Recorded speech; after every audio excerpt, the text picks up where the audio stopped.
All right. Hello. Good afternoon, good morning, good evening. How you all doing out there? I am Aaron from Solace. Happy to be with you. Good morning. For me, it is 6 a.m. here in Vancouver, Canada. Welcome to the stream. Welcome back to our regular office hours. Today is a bit of a special one. For the first time, I'm actually being joined by somebody else from my team. Actually, that's not true. I had Mark not too long ago. Okay, so the second time I've had a developer advocate from Solace joining me to present a technical demo. I'm going to bring my colleague Hari into the stream here. Click on that. Hey, Hari. Hey, good morning, good afternoon, good evening. Good afternoon to you. Good morning to you. You are joining us from the Netherlands, right? Yes, I'm joining you from the Netherlands, the lowlands, and it's a wonderful sunny afternoon, 3 o'clock for me, and I'm looking forward to doing this. All right, well, good afternoon to you. Good evening to anybody joining from APAC. Yeah, good morning to our North American and South American colleagues and friends out there. So apologize for the rough start. I pressed the wrong button to get going, but that's all right. We're that's what happens when we do these live things, and it's a bit early in the morning for me, so I'm not firing on all cylinders, but that's fine because I am not doing the hard work today. Hari, can you do you want to introduce yourself and kind of roughly what we're going to be doing today? Sure. So as Aaron mentioned, my name is Hari. I'm a developer advocate at Solace. I joined roughly 10 months ago in Solace, and it has been a wonderful journey since then. And today I'm going to be talking to you about a Solace and AWS specific integration, a demo that we built using for a fictitious trading company. And what we are going to talk about today is how this fictitious trading company has specific requirements, what those requirements are from an architectural and application perspective, and how Solace and AWS can be used or is being used to implement or integrate these functionalities into the entire landscape. So that's what we are going to be talking about today.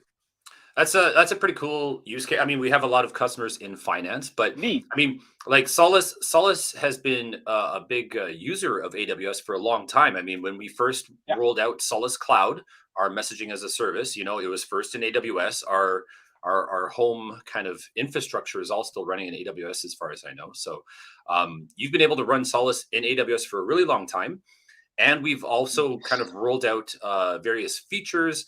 I did a video a while ago about RDPs and how to integrate, into AWS services. And I think you're going to show us some of that as well, using kind of that REST integration. Yeah. Okay. Yes, indeed. So today I'm going to be doing a bunch of Solace features, a bunch of AWS features like EC2s, Amazon AWS Lambdas, Event Bridge schedulers. And I'm going to be doing an integration from Solace to S3 so that we can dump data into an S3 bucket, which can be used for OpenReach or Quicksight Analytics dashboards. Right. So S3, the big kind of storage, blobby storage, so you can just dump tons of stuff in there. Various events that go over the Solace broker or whatever, right? So yes, indeed. Yeah. Okay. So all right. So excellent. Stay tuned for that. I do want to say, hey, where are you joining us from? I always like to kind of put this up here at the beginning, as do other of my colleagues when we do a live stream. So if you're out there and you can hear me, just put up in the chat, say hello, say where you're from. Vancouver here, Netherlands over there, and I'm sure we have kind of listeners listening from wherever. So yeah. So Hari, shall we share your screen and let's give people a sneak peek of what we're going to be showing here? Sure. So I have my screen shared, and what are we going to talk about is I'm going to do this explanation about this demo that we built, the why we built it or why we designed this demo like this, because as Aaron mentioned, we have been working with finance domain clients for a long time.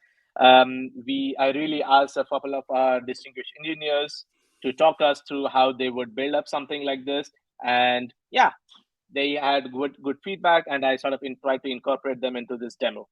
That's wonderful. Now, let's start off with this. What do we want to do in this is we are building an application or a landscape where you have edge market data that's being distributed across different regions around the globe, and which sort of is being visualized into a small front-end application, which traders or somebody else use to eyeball these market data that's coming in. And based streaming prices of things, I'm guessing. Exactly, right? So, yes. Right, So streaming prices of Yeah. stock information, of things. Yeah, indeed. Okay. And because we have different type of users, so different category of users who want to have like really lot of events or lot of data that's or really quick updates, versus people who just want to have a very brief snapshot of the data or the events that they want, prices that are coming in. We implemented different type of users, right? Or different categories of users. Let's not say type. And we like use a quality, different quality of users. Is that what we're going for? Yes. Okay. All right. That could be an option as well. That's a word as well. Yeah, indeed. How much they're paying? How much? How real time their data is how much money they want to. Okay. All right. Indeed. Either way. And we are using different broker features like from the Solace, like eliding and stuff like those, and different APIs, etc. And we'll be showing those as along. Now, hold on. Before you launch in, we do have a few people saying hello. I just want to like put them up here so that Mark, first comment of the stream. How's it going? Look at this great duo. Whatever. Hello, Orlando. Yeah, I don't feel that awake yet. Hey, Toronto. Welcome, Dirk. All right. Someone, anonymous user from oh, what's going on here? Show this one. No, we'll click it. There we go. Anonymous user from UK. That's interesting. Okay. You're not showing up on the stream. They're anonymous user, so sorry about that. Hello, hey Nick, welcome to the stream. Atlanta, Georgia. Jakarta, Indonesia. Excellent. Good evening to you. I hope it's not too late. Germany. Excellent. Welcome to the stream. Wow, quite a few people saying hello. Istanbul. I don't know if we've ever had someone from Istanbul say hello. Not that I'm aware of. Welcome. Thank you. India. Excellent. Yes. Good evening. Paris. Wow, everybody's good afternoon. Look at all these people saying hello. All right. That's hello from nice. London. Yep. This is quite a few. All right. And Cedric from Toronto. Excellent. Everybody, welcome to the stream. Thank you for joining us. Thank you for being here. I'm just in the middle of interrupting Hari while he's trying to explain stuff here. Good. By the way, if you have questions, we are live. We are live on LinkedIn. We are live on YouTube. Put your questions in the chat. I'll try to keep an eye on it and interrupt Hari as appropriate. But if you have questions about this demo or Solace in general, I mean, anything about AWS, put it in the chat. Let us know. Ask us a question, and I'll hopefully get to it. Now, Hari, this font is kind of small on my screen because I don't have a second monitor here, so I'm going to have to get you to explain a bit more. So we got these different boxes here, the 3 main boxes. Can you explain what each one is? Exactly. So let's start off with that. So in this demo, one of the parts that we are sort of highlighting is how you can use Solace to distribute data from different on-prem to hybrid clouds to different region clouds, right? So let's start with the basic point of a corporate on-prem data center. So we have an application which is an sort of an edge and sort of is capturing market stakes or market data. This application feeds information or these events into a Solace PubSub broker on-prem. Is it really on-prem? Is there like a we say that it's on-prem, but technically it's an AWS broker, of course. We have it in I think it's based out of Canada.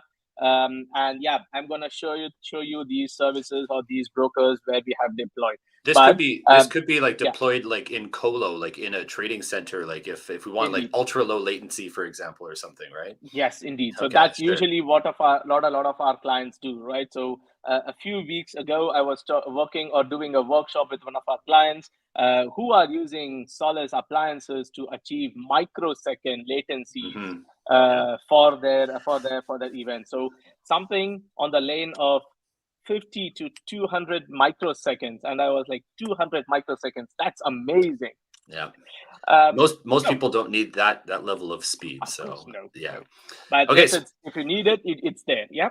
Yeah. Yeah. So this broker Yeah. is a part of a larger event mesh. So a Solace event mesh is essentially a network of interconnected brokers where events can flow through freely or in a governed manner. Now, Dynamically too. Yeah. Yeah. dynamically too, indeed. Hmm. But we are not doing the dynamic part in this case because, as I said before, I spoke to our FS experts, our distinguished engineers who have worked with a lot of on these use cases, a lot of our FS clients, and they said FS clients typically don't do DMR or Hmm. dynamic message routing. They do static VPN bridges. Now, I'm going to come to that and say, okay, how we have implemented in here. So, one of the use cases, one of the situations that they mentioned is you usually banking or finance industries, what they do is they start off with one region with all their accompaniments of the clients, applications, integrations, etc. Yeah. And as required, they sort of replicate it across different regions. So Hmm. in this case, we have, I'm going to be doing this demo based out of a London region, the London region. So as you can see, we have an AWS cloud instance Hmm. in London, so that's EU West 2. We have a software broker that's or a cloud broker that's deployed on AWS in that region, of course.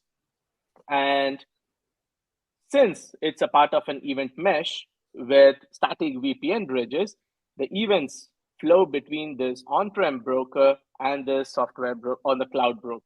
One And of the main yeah, one of the main reasons I'll just say for like implementing an of event course, mesh that's distributed geographically, regardless of whether you use DMR or static static bridges bridges. to move Yeah. that data, is because you don't want your client applications connecting across the WAN, long lining, to like pick up data. Indeed. Like if all of your traders in London are connected to your Montreal on-prem broker to get their pricing updates, that's a lot of WAN utilization, right? I mean, so Indeed. by having your London broker local to London, you only send that data across once, I Once. guess. Yeah, yeah. So Exactly. Yeah. that's a huge, regardless of whether it's trading data or any kind of data. You want to have that data go across the WAN or into that cloud once, and then have your client applications, do that fan out locally there, right? So Indeed. That's precisely what we are doing over here. yeah. So once the events have been sent over here or attracted by the subscriptions on these Hmm. bridges, what we have is a very simple application. There's It's a client application that different you clients, can, yeah. yeah, exactly. So you have a client application where you can use it on your mobile, on your laptop, on your tab or whatever. And you can say, okay, I'm this kind of a user, and this is the rate of data rates that I want to see coming in. Sure, we have that. Secondly, AWS has this amazing service called as Event Bridge. And what Mhm. Event Bridge essentially does is it's kind of a routing mechanism. It's a routing service provider, and it is capable of routing events between SNS, SQS, different components, different AWS services, etc. And you can put up rules and stuff like that. Hmm. A very interesting thing that Event Bridge also does is it allows you to trigger certain things. So, for example, we are using this Event Bridge to have a scheduler which will trigger an AWS Lambda. Now, what this Okay. AWS Lambda does, let's say that you are receiving 10,000 events per minute, per 5 minutes or something, right? Okay. You do want to say, okay, I want to have a summary of how many of those events have been processed, how many of those are yet to be processed, and stuff like that. So we have an AWS Lambda, which will, when executed, do give out some or publish a small summary report or to this broker over here. Okay. That event has to be produced, has to be processed or consumed, right?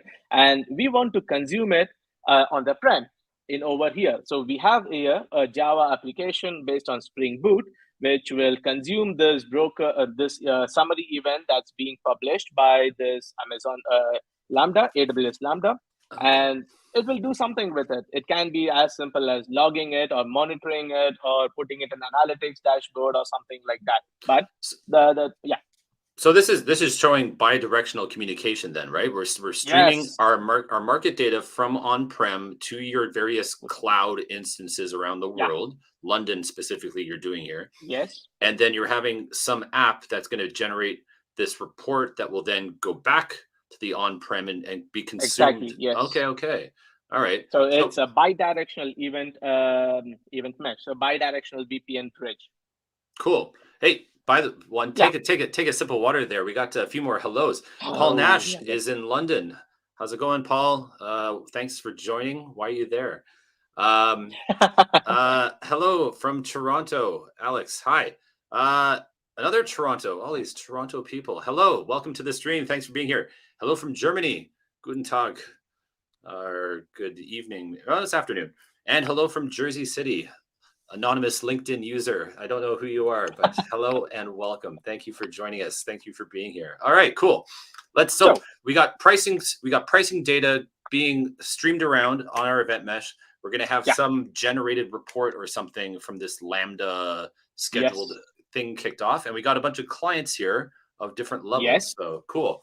All right. And we have one last thing.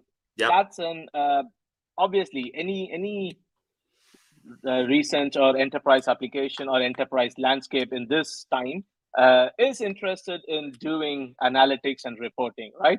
So we dump all these events that are coming in to an S3 data lake, which feeds into an Quicksight Analytics dashboard in over here, where you can sort of visualize, okay, what are the events coming in? What am I doing with it? Things like those. So how many, what are the stock variations and things like those? Okay, now I'm not a big AWS user, so I mean these are all kind of standard AWS functionalities and services, these right? Are absolutely standard AWS functionalities, and of course the nice thing or the amazing thing with AWS is that once you get in the data within the AWS landscape, you can do anything and everything to it, right? So that's one of the most essential benefits of doing AWS is that once you're in, and S3 is a very standard or a very simple mechanism of getting data in. Once you're in there, it's yours. You can, the sky is the limit. You're restricted only by your imagination and your enterprise use cases, right? So you can pretty much do everything with it. Okay, now, cool. This is what we have done right now is in version 1, right? And in the next version, what we are going to do, and that's still under development from my side, is that we are going to build context dashboards or monitoring dashboards, because obviously monitoring is an important part of our applications and our enterprise. And all of this information coming from different applications, custom applications, or AWS functions, or even from the broker, from the Solace Event broker itself, you can push all of that into an X-ray dashboard, and you can visualize using context span stitchings and things like those. Cool. Edmund, you have a question I'm seeing. Is that via the Solace S3 built-in connector? Yes, the plugin to the data, the S3 data lake, that is indeed via the S3 native S3 plugin. Yeah. Well, are you gonna walk us through that configuration, Hari? I guess will you show that later? Okay, cool. We'll show that. I'm gonna show what comes out of it when you deploy something like this. But I'm also gonna give a snapshot or at least a first view of the first couple of steps about how you can go about configuring it in the first place. Yeah. Okay. So thanks for the first question there, Edmund. That's good. We're happy to answer some questions here live on air. So please put them in the chat. So. Yes, of course. And just as a preview, in the coming couple of months, hopefully, Solace is bringing about its integrated Kafka mesh, which is going to be a simple very simple for the developers or the integrators plugin, which will connect to different flavors of Kafka. So it could be Apache Kafka, Confluent, MSKE, or whatever you have. And you can use this as a Kafka as a source or a sink for data that comes into a Solace broker. And when we have that, we'll be setting up an MSK and we'll be integrating with that as well. But we do. It is actually out. It's out in beta right now. So it got released in the last version of the Solace broker, our integrated Kafka bridge, where the Solace software broker can talk directly to a Kafka broker. Like you don't have to have Kafka Connect running or any kind of bridging. They literally, the two brokers will talk to each other. So that is out now. You can try it out yourself. It's in beta. It's still being hardened by our QA department, but yeah, I guess the next I'm looking forward to this next version and kind of integrating all this Kafka plus Solace stuff together. Should be pretty good. Exactly. I think it's an amazing tool, or it's an amazing plugin that's going to be there, and it's going to bring a lot of value to our customers and clients. Yeah. So moving on, let's start. I want to start off with the different cloud services or the cloud brokers that I have that I want to visualize using over here. Now we're getting started. So that was all the setup. Now it's getting started. Yeah, here we go. So, okay. As I said before, we have an on-prem data center, which is emulated by an AWS cloud broker. Right. We have one that's set up in PubSub in the London region. So let's start off with that. So we have an AWS on-prem, and we have an integration with EU. Of course, it's based in Frankfurt, but then it could be London for all it matters, right? And we'll be pushing data from between these two brokers based upon the different directional views of the flows of the data itself. Okay, so what do we have from the EC2 instances, or how do we deploy custom applications, right? So I want to walk you through that first. So in this case, I have an instance or an EC2 instance for deploying all my on-prem applications, right? So I have an on-prem stock simulator. I have an application for an EOD or a summary event processor, things like those. I have another instance where I have that's in the EU region, and that's deployed in the London data center, because ideally you want your clients and your consumer or producing applications as close to the infrastructure, in this case, the Solace broker, so that they can communicate in network optimized manner. Now, everything you're running is in AWS. So your Solace brokers are running in AWS via Solace Cloud. Your applications are going to be running in AWS using kind of standard EC2. This is standard Linux, I guess, images here. Yeah, it's a normal standard Linux image. Yes, indeed. And so we have two different. So you have two different servers in the different locations for doing the different data, right? Okay. Exactly. Got it. Yes. Yeah. And now what I want to show is the more technical stuff. So the developers in the session get excited. So as I said, I have an on-prem market data generator. So this is a terminal, of course, which most of you would have recognized. And I am going to connect to okay. Let's do this. Yeah, my command isn't command, but it's fine. All I want is this. Oh, sorry, I don't need it actually. You're already in the right directory. In the terminal, indeed. Yeah, I'm into the box already. So I have this as a market data generator. I'm not starting off this application yet because I want to show how it looks before and what it does. Okay. Then in the London region, I have an application which is an administration application. And what it does is it sets up a few things. It sets up eliding profiles. Now, how many of you know about eliding? Have you used it? Or I'm going to get Aaron, the broker expert, to talk about it. I'm guessing unless you're working in finance, probably not a lot of people know about our eliding feature. I think it was primarily developed for financial kind of streaming pricing information. So eliding is essentially a feature for direct messaging.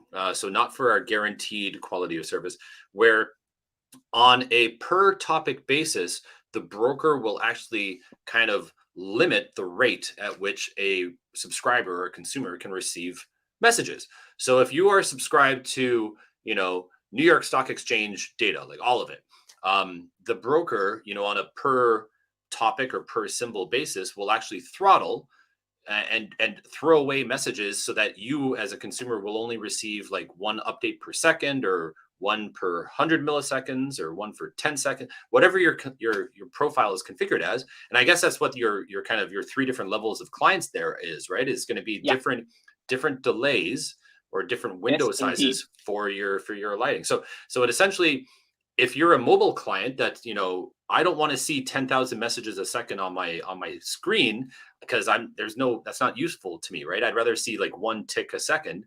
You can use our lighting feature for that. So that's I'm guessing what's going. Yeah. Okay. That's exactly what it does. That's exactly what I have tried to achieve with it. Go back to your slide there for a second there, or your diagram, Hari, because I do have a question here from Nick. Yeah. But yeah, so level 1, level 2 clients, level 3, I guess those are going to be different alighting speeds, right? So that's what we're exactly. That's what yes. showing So there. I'm going to come across that. I'm going to show, what are the different client profiles, their eliding speeds that are getting set up, and I'll walk you through those, of course.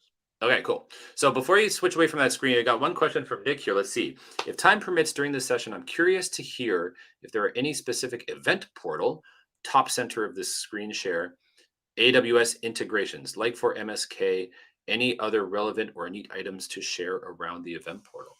Do you have any event portal integration as part of this AWS demo? I don't think today, Hari, but are you working on that?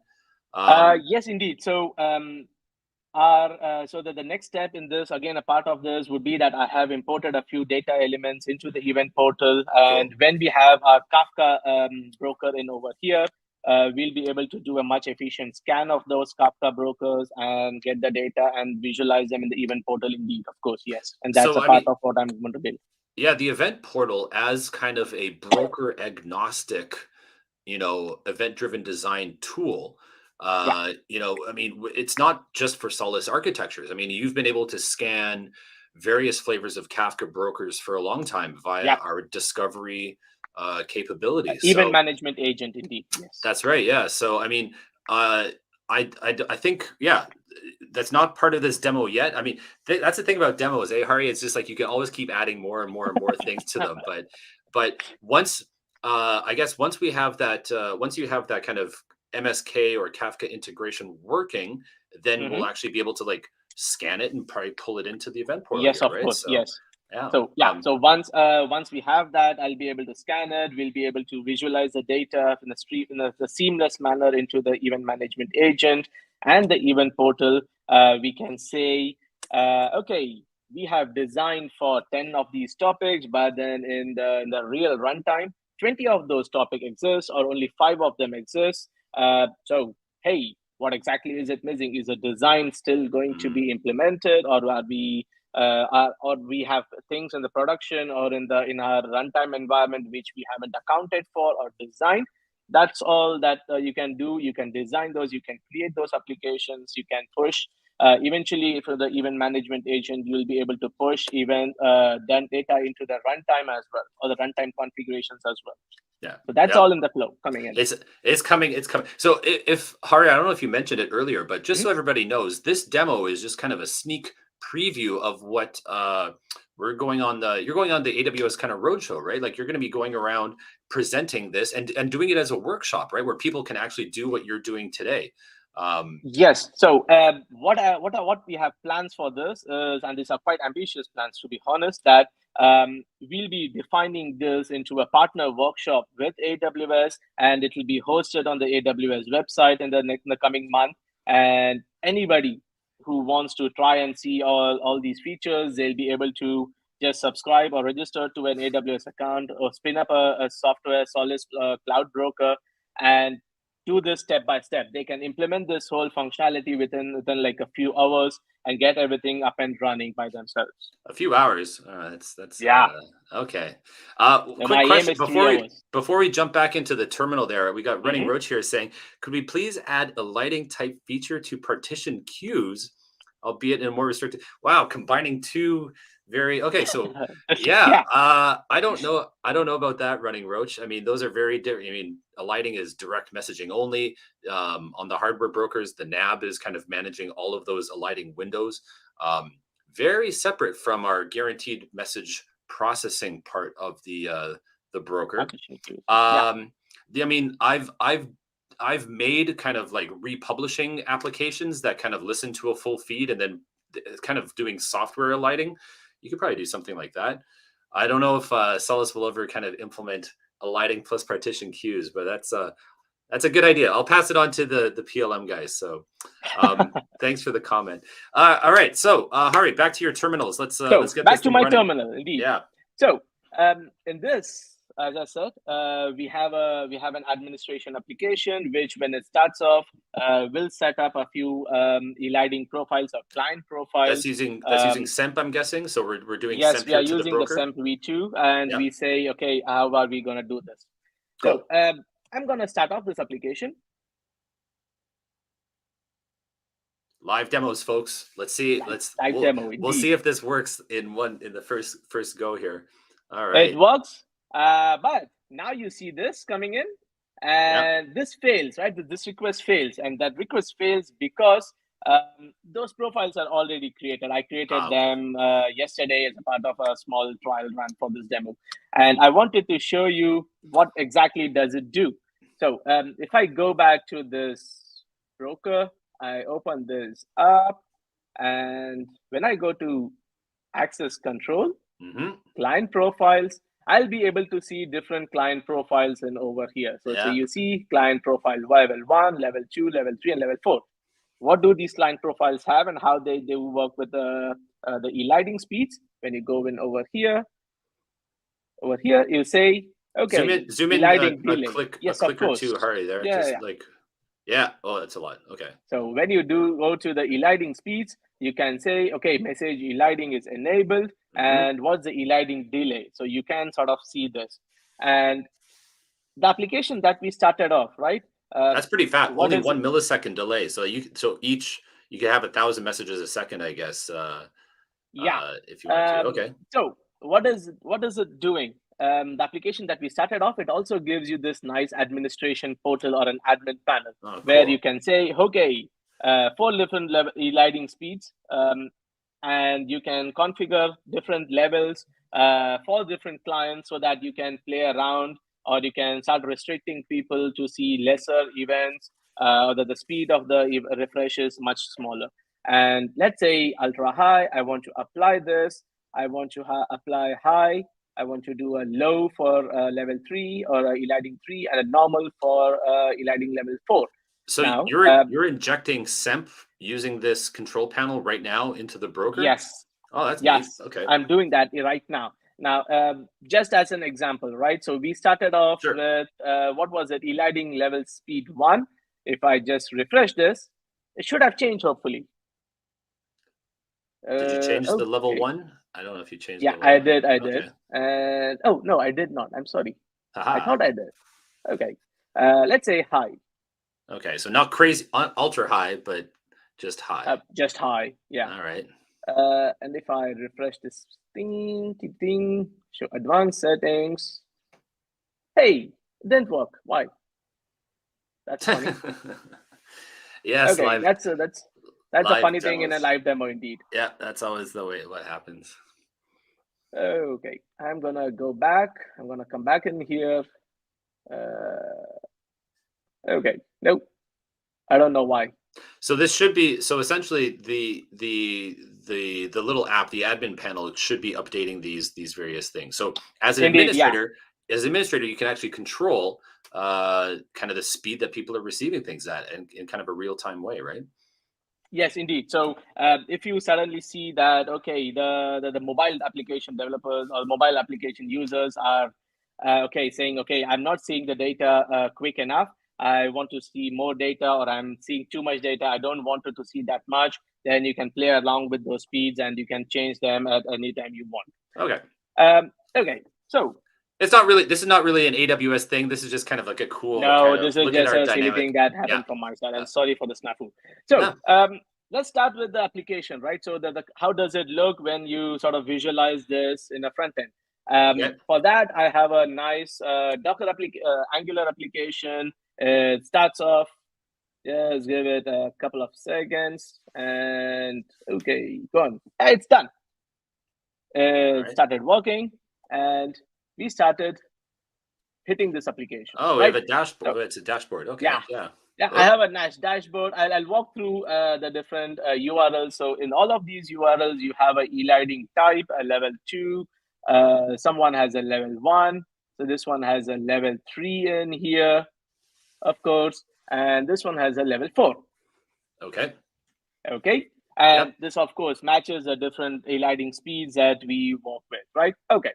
Now, we start connecting to the broker. So when we connect to this broker, it says, okay, it sort of tells you, okay, what's your speed that you are on. Okay, I'm going to connect all of these brokers. I assume in reality, there'd be some like verification of like this user is authorized for this level, right? I can't just change myself to level 1 in the URL and have no, high obviously speed. not. So in a normal application, you would have it backed by SSO or an LDAP or LDAP user profile or something else, right? Yeah. So that's usually how these things are done in the enterprise time.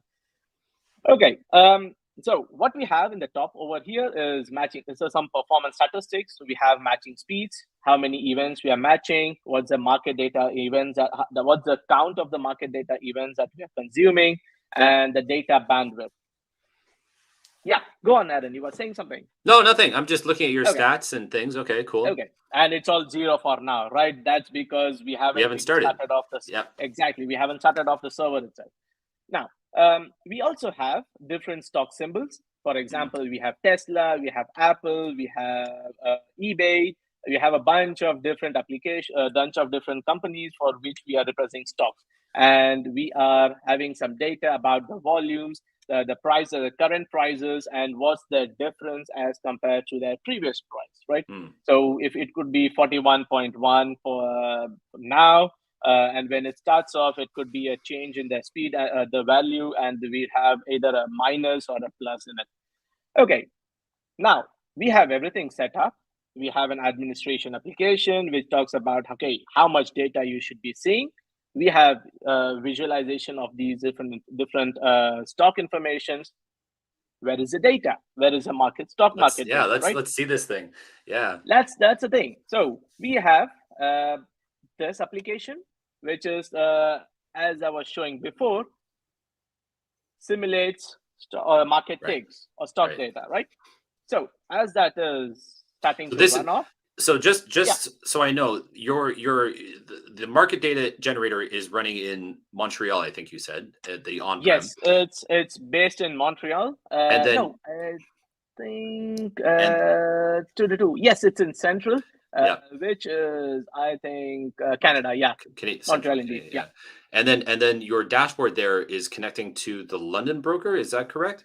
Yes, the dashboard itself is connecting to the London broker. The application itself is hosted on an EC2 instance that is deployed within the London region. Right. Okay. And the broker itself, it's not in London, but then in Frankfurt. So if you go back over here, Europe. Yeah, Yeah, indeed. So it's in Frankfurt in Germany, right? So it's close by than Canada, indeed. So I've actually just been spending some time writing a JavaScript demo where the JavaScript, like your browser actually connects to the message broker. Is that are you using JavaScript, or is it the Spring Boot app is connecting? So like kind of a Java connection and then pushing it up into the So let's start with this. Sure, go ahead. On-prem market data. The on-prem market data is a Java application. It's based on Spring Boot. It uses our new Java API, which is supporting all the native functional programming paradigms and the new Java 11 or the Java 18 features. Then this administration application is also a Spring Boot application. It just has a nice visualization with some HTML and JS in it, and the Angular application uses the Node.js library and it connects to the broker directly from the browser. So we don't So need this is to go to multi-API, multi-language yes. demo. Okay, cool. Yeah. Okay. Now the market data is coming in. Yeah. It's publishing at the rate of around 300 events per second, 394 to 400 events per second, right? And how does it look like? What do we do with this information? Yeah. Obviously, you start seeing the data that's coming in, right? So it says we are getting an incoming event feed of around 300, 400 events per second. Mhm. And that's common for everybody. Sure. Okay. But let's say I'm looking at this screen and I'm interested in Tesla, in Apple, and let's say eBay. Yeah, these three stocks. Now, if you see, because I have the lowest delay, I am experiencing around 60 events per second, averaging around 60 events per second. And that's mainly because I'm interested in only these three stocks or these three symbols, right? Now, let's say I have a different type of user or a level of user, and I'm interested in the same number of stocks, Tesla, Apple, and eBay. You see very obviously, and I'm switching this across a lot, but then I'll try to point out the differences. Over here, with an eliding speed 2, I'm getting in around 29 to 30 events per second. With a higher or a lower eliding delay, I'm consuming around events at 56 to 60 events per second. So from just looking at, like, because we're streaming live and the update rates aren't as good as like your local monitor, the dashboards look about the same speed in terms of the numbers ticking along there, but I can definitely see you're getting about double the message rate for your level 1 client as your level 2 client. Okay. And I'm going to make this even more pronounced, right? Okay. Let's go to some of the ones which have an even lower speed. And let's say higher I'm eliding interested delay, in right? the 3 ones again. Oh, and yeah. I'll be consuming at around 5. You can see how slowly this updates, right? So it goes take. That's still pretty fast, for like, if it's for someone just looking at their phone, that's still pretty real time, it's not every 10 seconds or something. So yeah. Okay. And the last one, right? So I say connect, go, This is level 4. Okay. This is eliding speed 4. Yeah. And I say these are the same 3 things, and this is it'll be even slower. Wow. Yeah. Yeah. And that's why I have the statistics around here, that I can tell you, okay, I'm consuming 1 message per second, whereas this one is consuming 55 to 60 events per second. So just so people kind of understand, like, if you don't know eliding, right? There's no code change or topic change or anything. Essentially, these are all the same clients, and they're just connecting with a different username, which is associated with a different profile, and the broker itself is doing all of this kind of filtering and dropping and kind of rate limiting of this data. So it's not like they're subscribed to different topics. It's not like we have 4 different feeds of different rates. It's all the same feed, and we're just having the broker do that. This actually leads very nicely into a follow-on comment here, Hari. Take a pause for a second from Running Roach. Asking about eliding with partition queues. We have a very heavy application also doing application level eliding snapshots, because they want guaranteed latest message on specific topics as well.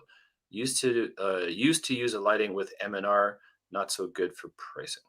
I don't quite get that last thing. So yeah, MNR was our old, it was essentially DMR for direct messaging, multi-node routing, where you had multiple, global mesh of brokers set up, and you could have your direct messaging flying around. You could use eliding on the last mile. Application level eliding. Yeah. So having an application listening to the full feed and then generating kind of summary, that's kind of what almost eliding does, is like, we'll give you the latest price every second, and able to do that. But that doesn't really work so well for guaranteed messaging. Anyway, that's you got some pretty interesting architectures and things working there, Running Roach. Thanks for that. So yeah, so Hari, we got 4 different speeds of clients here. All right, cool. right? That's a neat feature. And then only thing that I did is, as Aaron mentioned, no code changes, nothing of that sort. It's all literally the same application, the same code base. Only thing that changes is the client profile, which is linked to the user or the access user type, which the user used to connect to the broker itself. That's it, and that just goes off from there. The broker literally controls the whole how many events or how many messages are being delivered to you and that whole flow. Yeah. Okay. Yeah. So that covers nicely this part about the visualization of data. Now, like I said before, right? So this Event Bridge or the Event Bridge scheduler, amazing thing. And what we have done here is we have this Event Bridge scheduler, and that's what I have generated. It runs every 5 minutes. Now, just to make sure that it doesn't keep running in the background forever, so even when I'm not looking at it, I have disabled it, right? So it's available for enablement over here. But what it does is so this is not really an end of day event generator. This is an every 5 minutes generator, then, I guess. Eh? You could literally do anything with it. So you could do an end of day, you could do it in every 5 minutes, you could do it every 1 minute, you could do anything with it. Yeah, I don't want to wait till the end of the day. That's like hours away from now. So sure, makes sense. Yeah. But if it was end of the day, then we would be stuck here till never, because it could everybody is waking up. We're on different time zones. Yeah, exactly. So this scheduler, it calls this target, which is a nice AWS Lambda, which I have defined in over here. Okay. So what do you do with Lambda? So Lambdas are these small serverless functions that you can deploy onto AWS. They are self-contained. They have their own code and everything. You can write an AWS Lambda in a variety of different languages, going from Java to Node.js to Python to anything. And they are all like really self-contained. And the nice thing with AWS Lambdas or serverless functions is that you only pay for the time or the execution process that happens when that's triggered, right? So we want to test it, of course. And how do we test it? I can test it over here. I can say test, it will generate an event. Boom, right? So it goes on, it is executing. What kind of event? Like, you mean an event? What kind of event? What's an event? Like a Solace message event, or it's a Solace message event? It's a Solace message event. We are publishing an event to the Solace broker and over here to this that's a London broker, the EU broker that we have. Right. And one thing, we didn't start off the consumer, right? So what it's doing. So this is just publishing a small JSON event, and that gets sent over the network to this on-prem application over here, and it sort of consumes it or it processes it, right? But that thing's not running. It's not running yet. That's not running yet, indeed, because I wanted to make this point. So let's start off this, and I kick off this application. It takes up a couple of seconds to run because that's what Spring Boot is, right? So that goes through. Come on. While that's booting up there, Hari, let's we got a nice our friend Running Roach here. Hari, your demo just gave me a great idea. KDB connector to eliding queues to Node.js sites rather than having a web server in the middle furnishing all that data. Doable. A KDB connector, all right, to eliding queues. To Node.js. They're not really queues. That is an interesting idea. Let's make a post on Solace community there, Running Roach, and let's have a chat about this, because I might need a few minutes to think about this or how it would actually work. Solace.community. These kinds of questions are maybe a bit difficult to answer live on air while we're thinking here on our feet. Eliding topics. Okay. How are you authenticating from AWS Lambda to Solace? That's a good question there. So our Lambda AWS function. Lambda to Solace, right? So this is I built this Lambda in Java because I'm a Java guy. So all my connection properties and everything are pushed in within that whole Lambda function. But is it using having said SMF that, to connect, like SMF API, yes, or is it doing it's a just REST? using the SMF, using the Java API. Indeed, yes. Right. Okay. So But that's how. Yeah. you could externalize the whole connection properties and everything, and you could spin up a small config server, and that would mean that you can change any properties in the config server automatically, and they would be picked up by the next instantiation or the next run of the Lambda itself. You could That have answer your also, question? for a Mhm. single event, like just a single message going into the broker, you could have also used our messaging API, right? And like did a REST post into the broker, Definitely, and yeah, that could have worked definitely. too, We right? could just make a REST API call, and it Yeah. would give the postman body and a JSON body, and it would just push it through. Indeed, yes. Yeah. So there's lots of ways Yeah, that you could do this. I mean, you could probably build an OAuth server and have that use that as well. I'm guessing like there's probably exactly. lots Yeah. of ways you can do this. All right, cool. Sorry. Let's Okay. I keep So interrupting here. we have our nice processor running, right? So let's try and hit this, generate this event again. So when we test it again, Okay. it does that quickly. That was And much faster. what happens on the consumer side? Hey, you see this? Hey, This is a nice event that we came in. Yeah. And what it does, it says, okay, hi, I'm from this region ID. Okay, let me zoom in a little bit. I'm coming from this region 1, 2, 3, 4, 5, 6. The name of the region is EU region. I'm in what time zone? That's CEST. And I have received a total of 50. I have processed a total of 51 events, and I have 135 events pending. So this is That's pretty canned much data. it. This is canned data. This is not like your This little is scanned data. Okay, Indeed. okay. Yes, Yeah, and you can of course make it as clever or as intelligent as you want. And yeah, as I said before, the sky and the imagination is your limit. Yeah. So Okay. that is the third part of our demo over here. And finally, we have an S3 integration, right? Now, as we had a nice connection, a nice link from one of our participants before, so I think Edmund as well. S3, you can connect to S3 data lakes or an S3 bucket using a native connector from AWS. Let's see how can we do that. Yeah. Okay, this timed out. It's very straightforward these days with It's Solace very now. straightforward indeed. So I'm in this nice server in over here, and I open the PubSub Plus Broker Manager, and I'll zoom out a little bit so that it's not so annoying. Okay, so this is better. Yep, I can read Okay, so we have this nice connectors in over here, right? And this is what I have right now. So it's a stock EU region to an S3 bucket. Now, let's say you want to do the same thing again. I just click on connect. I'll zoom out a little bit again.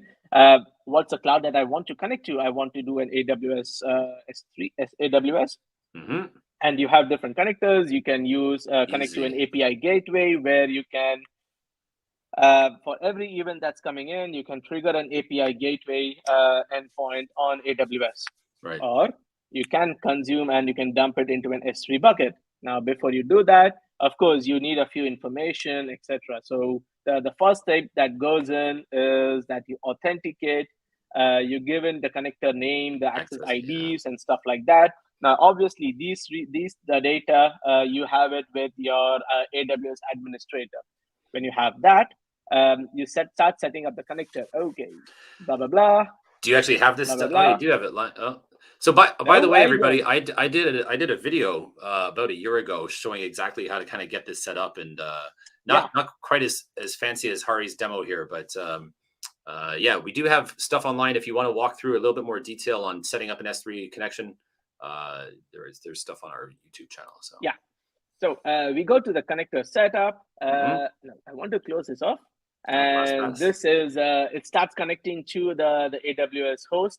So this is the client profile, so that's okay. And let's say if this allows me to go in, yes, and it starts setting up the subscriptions, right?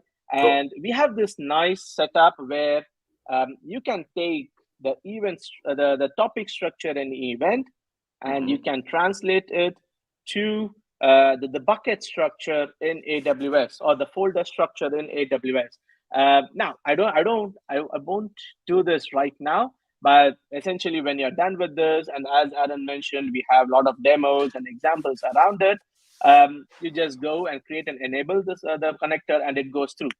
Now, So what it it's generates, because like as you post into S3 or put actually, the URL structure becomes the file structure, right? It's essentially the path. exactly. And so we kind of added features about a year and a half ago that you can custom define, dynamically define the URL that you're sticking it into. So we can put into like whatever folder structure or however you want to do it, right? I mean, that's your S3 for your S3 data dumping.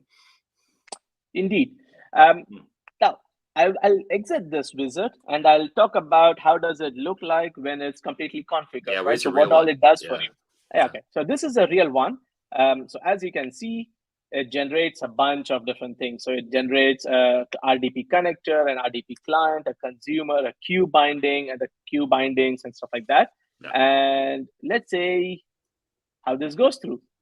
It connects to this, it's a REST consumer, and this is the host, The blah, blah, URL, blah. put, Oh, no, blah, blah, I blah. don't want you to see these things. The And key is hidden. Don't worry. The secret is yeah, hidden. So that's no one's the going to secret copy is it. hidden indeed. Yeah.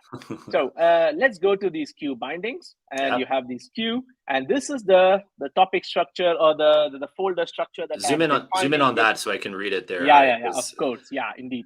And this is how it looks like. The RDP is connecting to a queue, and every message that lands on that queue is going to get stuck into S3. And this post request target defines how or where in S3 it gets put, right? Exactly. Yes. That looks cool. Now, okay. Remember this folder structure, right? So you have a code engine, EU region.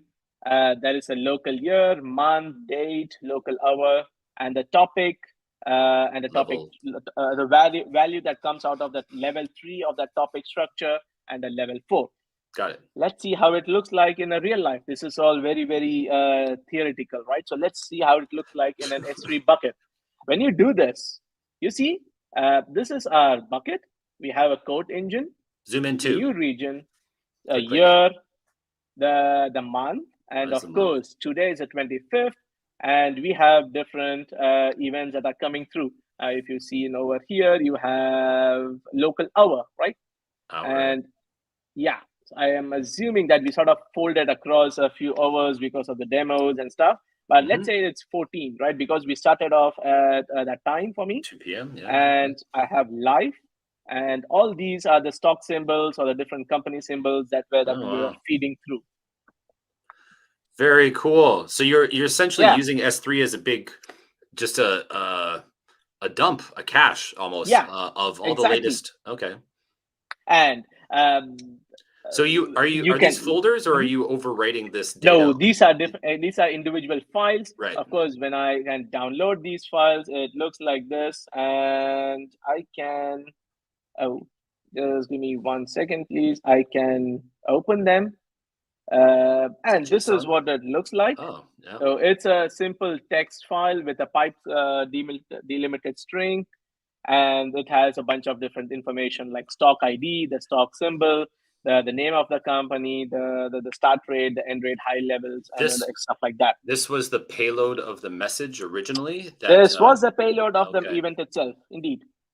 Was that a cat? What was that? Something? I don't know. I don't know what in front of the screen there. That was weird. Oh yeah. So yeah. Cool. Hey, we have some questions here. If you want to take a pause for just a second. Sure. I haven't actually read them all yet. Running Roach, we use a config service for authenticating our Lambda services. Helps us prod support people. Good config service. Exactly. Yes. Externalize that stuff. Exactly what I was saying. Exactly. Yep. Externalize the configuration parameters. Yep. Exactly. Marco, have to leave now. Oh well. Thanks for watching. Thank you, Marco. Thank you for the nice session. I'm glad you're here. That's nice.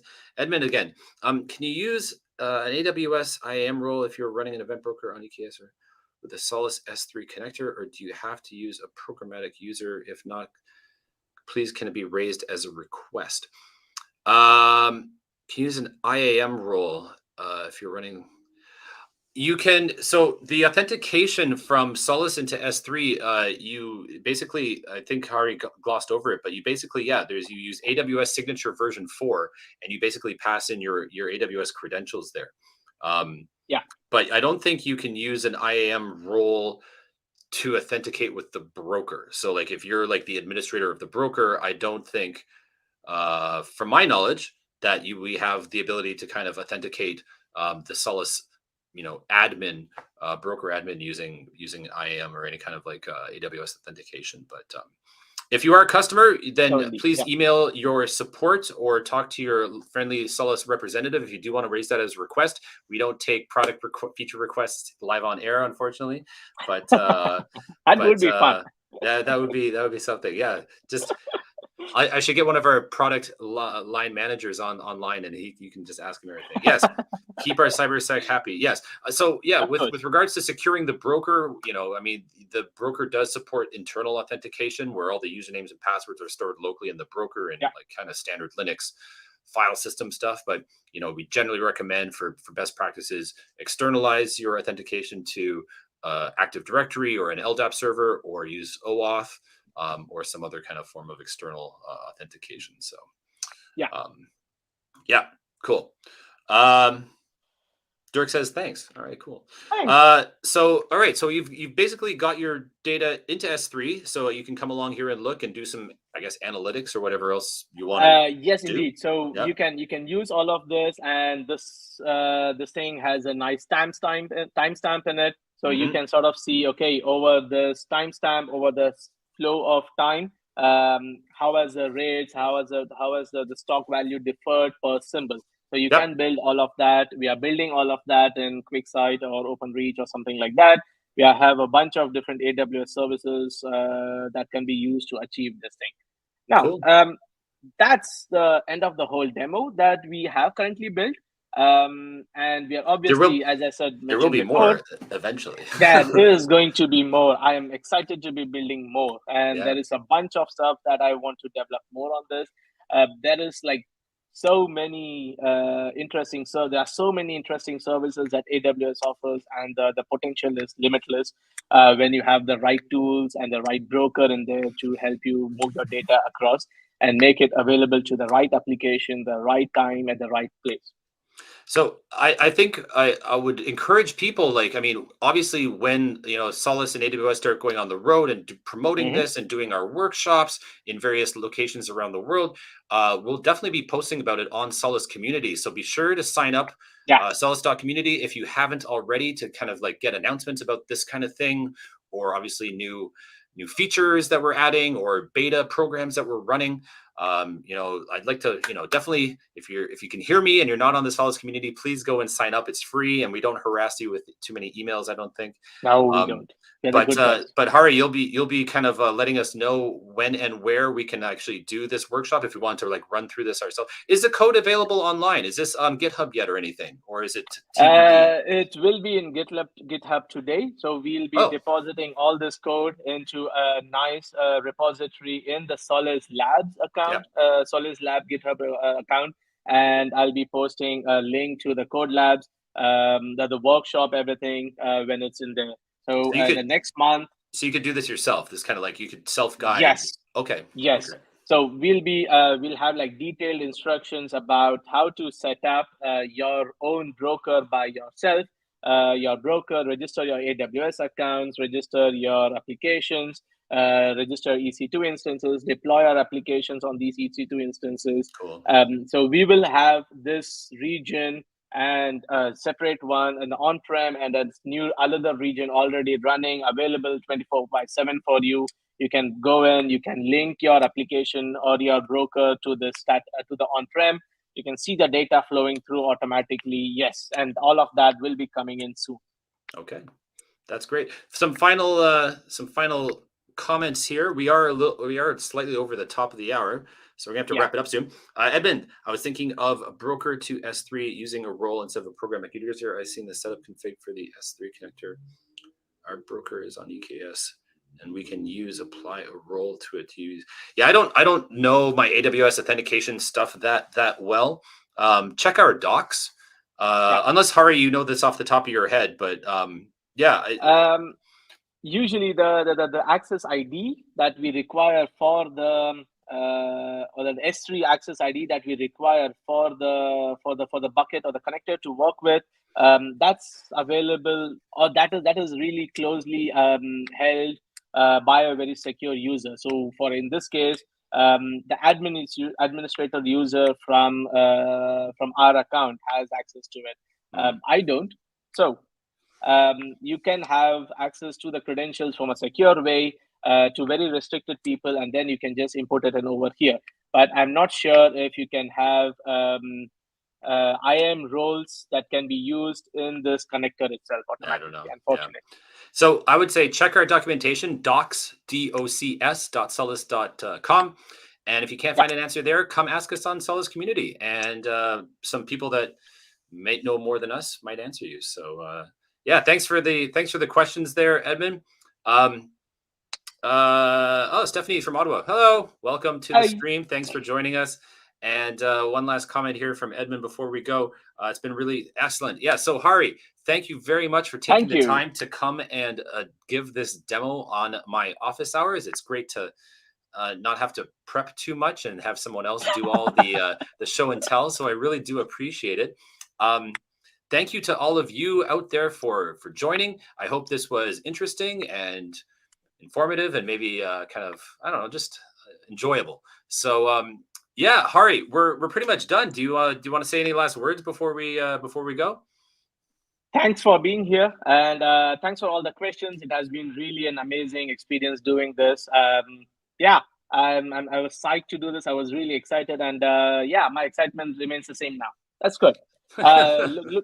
Keep looking forward to doing the second round of demo with this, because when we have all our integrations and everything in place, I think this is going to be amazing. Yeah. All right. So, yeah. Thank you again. Thank you to everybody out there. Hari, I hope you enjoyed it. It wasn't too stressful. It was fun. All right. So thanks, everybody. I don't know what I'm going to do, what my topic is going to be next month, August, but I'm sure it'll be something good. Maybe it'll be my demo. I've been working on a demo for partition queues for quite some time. Too long, 3 months, I think I've been working on this demo. So it might be about a partition queues, or it might be something else. Stay tuned. You know where to find us. So thanks again, Hari. Good to see you. Talk to you later. Nice All right. to see Bye. you. Talk to you later. Bye, Bye-bye.